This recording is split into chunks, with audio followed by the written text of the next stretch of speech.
نعم، السلام عليكم ورحمة الله وبركاته. الحمد لله رب العالمين، وصلى اللهم على سيدنا محمد صلى الله عليه وسلم وعلى آله وأصحابه وسلم تسليما كثيرا. ishimwe ikuzo ibisingizo byiza ni bya Allah subhanahu wa ta'ala. Turasaba Allah subhanahu wa ta'ala yuko yahundagaza amahoro imbabazi ze ku ntumwa Muhammad sallallahu alayhi wa sallam, we n'abiyo n'abasangirangendo be n'abamukurikiye bazagumya kumukurikira no kumukurikiza kuzageza mu buzima bwabo bwa nyuma. Bavandimwe abayisilamu, insha Allah ta'ala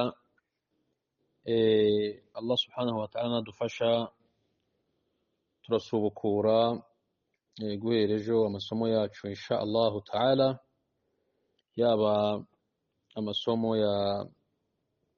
ya tawhid mu gitabo cyacu bulughu sa'adati min adillati tawhid al-ibadati, igitabo cya Sheikh Salah ibn Muhammad al-Budayri, imamu na khatibu ku musigiti w'Imana Muhammad sallallahu alayhi wa sallam, ndetse n'amasomo turebera hamwe dukusanya mu bitabo bitandukanye bya tarbiya, uburere bwa Kiislamu. Insha Allah turatangirana n'ejo turebera hamwe gahunda zigendanye n'ayo masomo insha Allah ta'ala. Byari bikwiye rero ko twafata kano kanya mu ncamake twisegura ku gihe ndakeka Ramadani yose tutarabonye umwanya wo kongera kwicara no gutegura nk'uko byari bikwiye. Icyabiteye ndakeka abenshi tukizi. Hari igihe umuntu agiramo hagati, ashobora kugiramo ingendo, umuntu ashobora kugira n'utundi tubazo, uburwayi n'icyo Allah biturinde, ariko noneho hari igihe umuntu ashobora guhagarika amasomo. Biba bikwiye rero, nari mbonye akanya ko kugira ngo wenda nisegure kuri izo ngendo zabayemo, noneho sinabona uburyo bwo gutegura nk'uko byari bikwiye. Ikindi buriya izi mbuga tuba duhuriyeho, ndavuga izi mbuga tuba twigishirizanyaho kuri iyi ni'ima Allah subhanahu wa ta'ala yaduhaye, nazo tugomba gukoresha, kubera ko ejo Allah subhanahu wa ta'ala azatubaza abantu kuri izi mbuga, kuri izi gahunda ngurukana bumenyi zitandukanye cyangwa se ngurukana amakuru, uko wabyita kose. Ni ni'ima zikomeye cyane kuzikoresha muri da'wa. Ubwo iyo duhuriye ku mbuga tuba turi abantu twigishanya, dukurikirana amakuru y'ubwacu ku bwacu uko bwije n'uko bukeye. Hari byinshi buriya biba biduhuje, cyane cyane ko tuba duhujwe no kugira ngo turebe icyo twakora kugira ngo twishimirwe na Allah subhanahu wa ta'ala. Rero aba ari ingenzi abantu muhuriye ku rubuga mwigishanya kubaha agaciro no kubamenyesha iyo bikenewe, cyangwa se no kubiseguraho iyo bikenewe, wirinda ko zaba nka za mbuga gusa zo kurangiza umuhango. Amasomo yagezeho, hari uwayumvishe, hari utayumvishe, yani bikamera nko kohereza gusa, biri aho ngaho hoya. Ari naho nshima, mbonereho n'umwanya wo gushima bamwe mu bayisilamu, barimo n'abayisilamu kazi, ku rundi ruhande barimo n'abantu bakuzeho bumva kumva ko bafite imyaka yo hejuru, bahora bibutsa ikintu cyiza cyane. Mba mbona ko ari cyiza kugishima no kukivuga. Kwabona umuntu akwandikira message cyangwa se akaguhamagara ati "Shehe bimeze bite amasomo ya tawhid?" Anashima. Hari umwe mu mama bajya bakunda kuvuga yuko ngo bakunda amasomo ya tawhid cyane, gakunda kumva yani amasomo yavuga ku Mana cyane, kubera ko we bi'idhnillahi ta'ala cyangwa se insha Allah ta'ala, Allah y'umushobozi, avuga yuko akunda Allah subhanahu wa ta'ala. Ateka ryose rero numva namwumva ubumwe bwe buvugwa, avugwa wenyine, ubuhambare bwe, ati ndabikunda cyane, mutwibutsa ko tugomba kumusenga wenyine atabangikanwa. Fa as'alullah azza wa jal, turasaba Allah subhanahu wa ta'ala yuko uyu mumama yamushira mu bantu ba ayaj'ala hadhihi almar'a alkarima min ahli at-tawhid. Tumusabe Allah subhanahu wa ta'ala ko yashira uyu mumama umunyacyubahiro mu bantu ba tawhid. Ubwo urumva niba ari byiza ubwo hari ukuntu agira gutya akambaza ati sheikh nyamuneka tugeze kuri hadisi ya kangahe, ndi muri groupe ushobora kuba wenda tananzi n'iki ariko tawhid buriya iyo wigisha muri bino bihe bya fitna abantu bose rimwe na rimwe usanga bashaka kwihugiraho, ukagira umuntu kumutiva kwibutsa kuhitura, dore twese turi abantu, wari wese yahuga, wari wese yajya mu bindi, akwifite abantu nk'abo ngabo rimwe na rimwe ni ibintu bifasha kandi byiza cyane. Ubwo rero hani alaha Allah subhanahu wa ta'ala amwishimire, ni na byiza kuba abantu nk'aba ngaba ku rundi ruhande baba bakiriho. N'abandi inshuti zacu abavandimwe duhuriye ku rubuga bibutsa nyaboneka amasomo yageze he, atari babandi gusa bari ku mbuga nk'izi ngizi za ilmu cyangwa se z'idini, bariho gusa ibyo babonye ibyo batabonye ariko nta kindi byamarira. Aya masomo rero dushobora kuba tuyabona yuko wenda ari makeya cyangwa se ari mato, ariko yahatse ibintu byinshi, kuko ni hadisi z'intumwa y'Imana Muhammadin sallallahu alaihi wasallam. Ubwo tugomba kuziha agaciro gakomeye, tukirinda kubona yuko ari ibintu bisanzwe ukabifata kabisa haho uri kwiga hadisi byangwa ngo ukayandika, hadisi byangwa ngo ukayihifadhi. Igitabo naracyohereje kino cy'amahadisi ya tawhid nawe ukayegeza ku bandi, ejo n'undi akayigeza ku bandi, byanze bikunze insha Allah ta'ala Allah subhanahu wa ta'ala azadufungurira. Umuntu akamenya ko ari kwiga, yaba ari umugabo yaba ari umugore, ibyo yize akabyigisha abana be, kugira ngo ejo turebe ko societe noneho twagira ari societe nziza ifite amatunda, ifite ubuyisilamu bwiza, izimana, kuko tweho turi kuganisha no turi kugana no gusaba Allah subhanahu wa ta'ala kuduhereza iki, kuduhereza aljanna.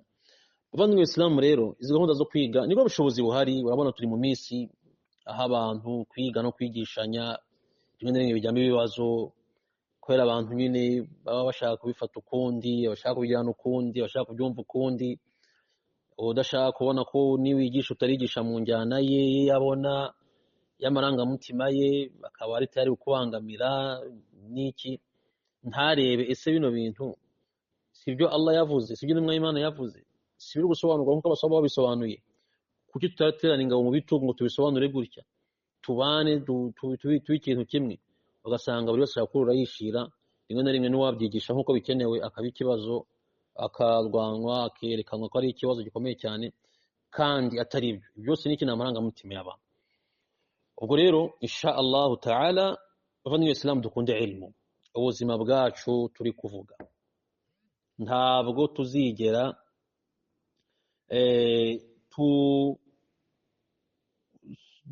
dukiranuka tugera ku byiza dushaka tutabaye abantu ba ilmu.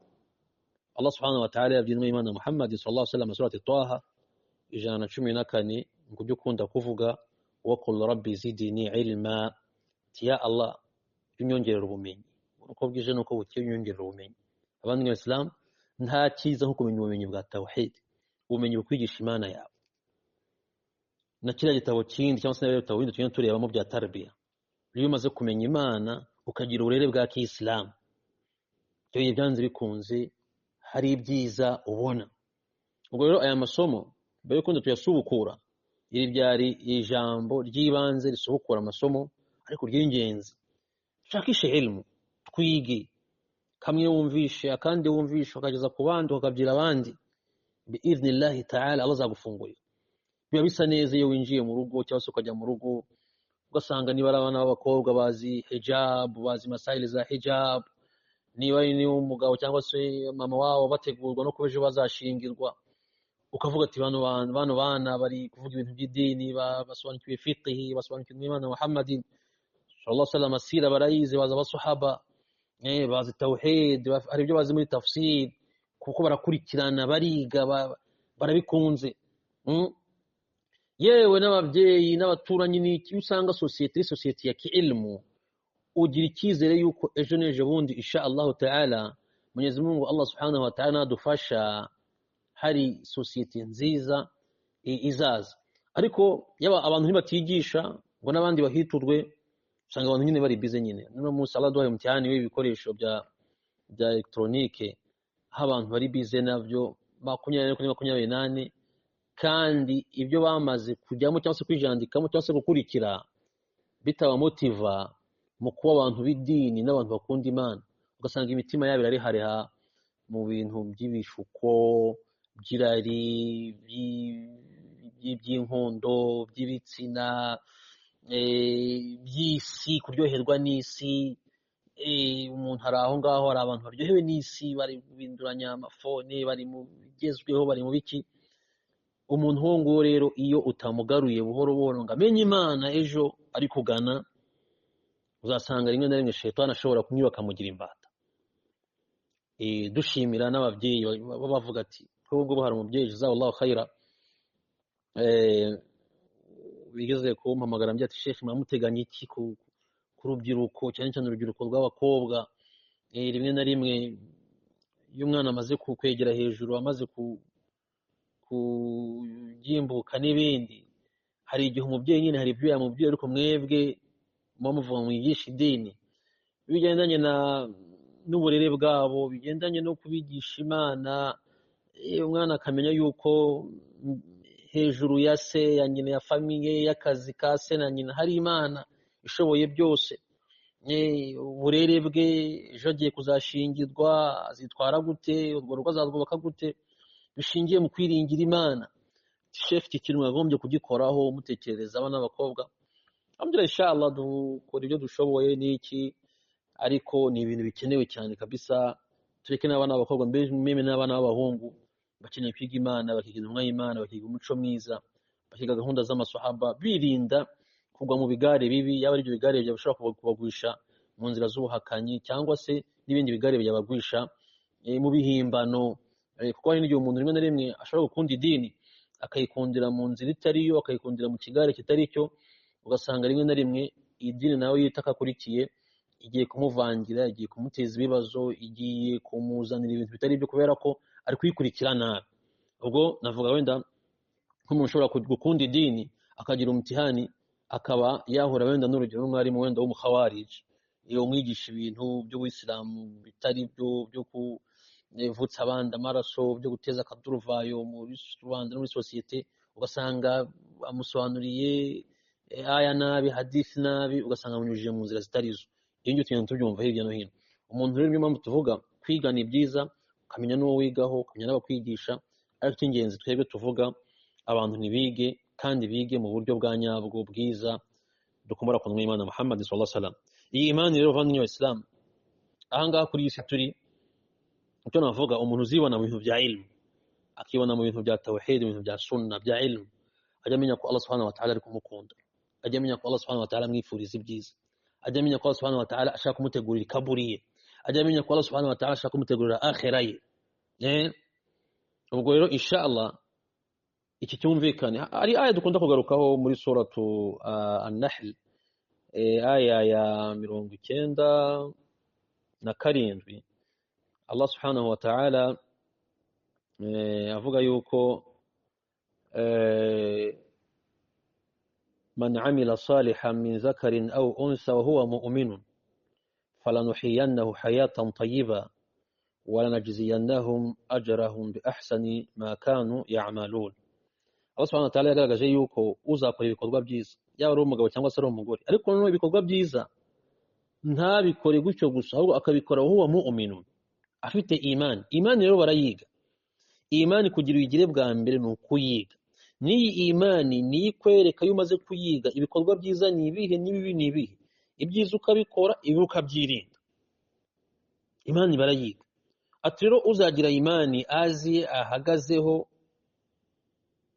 agakora n'ibikorwa byiza, yaba ari umugabo cyangwa se ari umugore, Allah aravuze ati falanuhyiyannahu hayatan tayyiba, ngo uwo nguwo Allah subhanahu wa ta'ala azamuhereza ubuzima bwiza, azamuhereza gutekana kuri isi, azamuhereza umunezero w'isi. Bavandimwe b'Islam, twese abantu, twese muri rusange, buri uko bukeye buri uko bwije, buri muntu ahangayikishijwe n'umunezero wawe, buri muntu ahangayikishijwe n'umunezero we. Ariko umunezero wa nyawo n'uwo tubyiwe na Allah subhanahu wa ta'ala ni ukora ibikorwa byiza ukabikora umwemera. Ibyo byose bishingiye ku bumenyi bavandimwe b'Islam. Ni ukuvuga ngo impamvu twavuze kugira ngo ubone yuko Allah subhanahu wa ta'ala gutunganyiriza ubuzima ukagira umunezero hano ku isi ni ukwisanga mu bikorwa biganisha ku kwiga idini no gukunda idini, gukunda intumwa y'Imana Muhammad sallallahu alaihi wasallam no kumwiga, gukunda abasangira ngendo no kubiga. Ibyanze bikunze ugenda umenya ibintu, ugenda usobanukirwa ibintu, ugenda Allah bari kumwe nawe iteka ryose kuko uri kumwiga, ushaka kumumenya, ushaka no gushira mu bikorwa kumumenya. Buri muntu uwo ari we wese yaba yo ku giti cye nabe ahangayikishijwe no gukiranuka ko ahangayikishijwe n'umunezero we kuri iyi si saada. Ariko no saada ntabwo abantu benshi inzira babona yuko babona muri iyo saada hari igihe barebesha indoro zahanga kuri iyi si, usanga umuntu azinga umunezero we no kuryoherwa kwe azabikura mu isi, azabikura mu kuba yabona akazi keza, azabikura mu kuba yabona ibyubahiro hano ku isi n'imyanya yo hejuru. Ni bangahe bagiye babona ibyo ngibyo, ariko kubera ko batigeze baba inshuti za Allah subhanahu wa ta'ala, usanga ubuzima bwabo bwose ari agahinda n'amakuba n'ibibazo. Hari benshi bageze kuri ibyo ngibyo babonaga, yabaye mu businessman cyangwa se women uko wabyita ukomeye, aratega akajya za hehe na heherezwa mu ndege ajya kurangura agaruka, sinze ejo bundi yari yahawe akazi icyubahiro gikomeye, sinze hari amakampani afite yagezweho y'ibiki n'ibiki, ariko ugasanga wallahi ni umuntu ubayeho nabi, ni umuntu uryama nabi, ni umuntu utekereza nabi. Cyo tubyumva mu bihugu byateye imbere, wumva ngo bari kwiyahura, bari gukora ibiki, kandi byose bafite ibyo byubahiro, bafite ibiki, bafite izo business, bafite ibiki. Ariko kubera iki? Imana yarakuritse, wanyuze mu nzira mbi, ubona ko umutekano n'umudendezo n'umunezero ari byo ngibyo wibwira, ureka Allah. Bishatse kuvuga ngo rero umuntu utazagira imani kuri iyi aya bizarangira akoze ibikorwa bibi, icyo gihe azagira ubuzima bw'inzitane, ntabwo azigera agira umunezero kuri iyi, ntabwo azagira saada.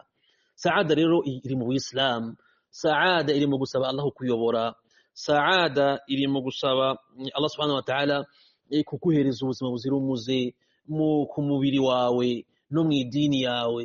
Saada iri gusaba Allah kutunganyiriza kaburiya no kuzaguhereza husnul khatim, iherezo ryiza, uri umukunzi wa Allah. Iriyo saada. Ntabwo rero ubigeraho utarafata gahunda ngo wige. Ugomba kwiga ahantu hose wumvishe ilmu, ku muntu witangana ubunyangamugayo akayitanga mu kuri kwayo, iga, yikunde, hinduka. Menya ati niba uri umudamu yitwara gute, niba uri umugabo yitwara gute. Umenye guhera ku mivugire yawe, imyambarire yawe, imigenzereze yawe, inshuti zawe. Hari ikintu gikomeye buriya nk'inshuti nziza itinya Imana n'ahorisha mu byiza. Izi nshuti dore tuzivuga, ntuzayiveho, uzayifatirane, uzayikunde, yani nubona umuntu uri mu bintu byiza, abana ntuzamuve, kuko nawe azakugeza ku munezero, kubera ko wamukunze, kubera ko atinya Imana Allah subhanahu wa ta'ala, wamukurikiyeho Imana Allah subhanahu wa ta'ala. Ubwo rero Allah ati rero uzaba gutyo tuzamuhereza ubuzima bwiza, tuzamuhereza saada iri muri imani, saada iri muri amali salih. Ibi ntabwo bigeraho utabyiza. Iyo dufata rero uyu mwanya aya imwe, hadisi imwe, umusahaba yavuze gutya, nta kintu tugamije bavandimwe b'Islam usibye ko dukeneye iyi saada. Kandi iyi saada Allah aravuze ngo yishize mu idini, Allah yishize muri imani. Allah yasoje avuga ati walanajziyannahum ajrahum. Ntabwo bizarangirira ahangaha kuri isi ngo babone ugutekana cyangwa se uwo munezero ku isi. Bavandimwe b'Islam, umunezero y'umuntu yamenye Imana bawufite. Iyo yagezweho n'ibyiza arashimira, yagezweho n'ibibi akihangana, rimwe Imana ati abanezerewe tu. Hari igitabo inshallah cya Sheikh Nasir Saidi inshallah ta'ala cyagaragaje wasail za saada, inzira umuntu yanyuramo kugira ngo agire ku munezero w'iyisi na akhira. Uracyo tubona umwanya inshallah babavandimwe bari kwiga igitabo, tugasoma igitabo twazakinyuramo nacyo vuba inshallah uko babisabye, nacyo tukakira ko kirakenewe cyane ko umuntu abantu bamenya nizihe inzira z'ubusamo umuntu yacamo kugira yibonere umunezero. Abantu rero izi nzira barazijijwa, bakagwa mu zindi ugasanga babayo bahangayitse. Umuntu ushobora kubona kabisa amafaranga yari makeya, ubutunzi bwari bukeya, icyubahiro muri sosiyete cyari gikeya, ariko Allah yaramuhaye umunezero. Wagire wamusura kubera ko urugo rwe rurimo nuru ya imani na takwa, avuga ati uyu muntu abayeho neza kurusha abandi bantu bose. Ibyo ngibyo wenda tuzagenda tubigarukaho. Allah aravuze ati rero walanajziyannahum ajrahum bi ahsani ma kanu ya'malun, Allah subhanahu wa ta'ala azabahereza ibihembo byiza kuri bya bindi bakora. Ariko twabonye sharti kuri ibikorwa byiza bikajyana na imani. Ibyo byose rero barabyiga.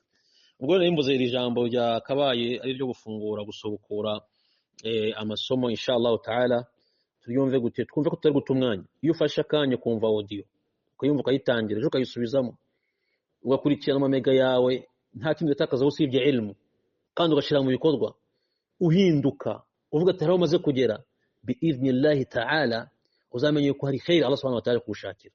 Ariko nubona ibintu by'idini amaudio y'idini udashaka kuyafungura ugashaka kwerekana yuko we uri bize mu bindi, akenshi ku rundi ruhande hari igihe ubura gutakaza umwanya kandi ukisanga mu bantu babayeho nabi.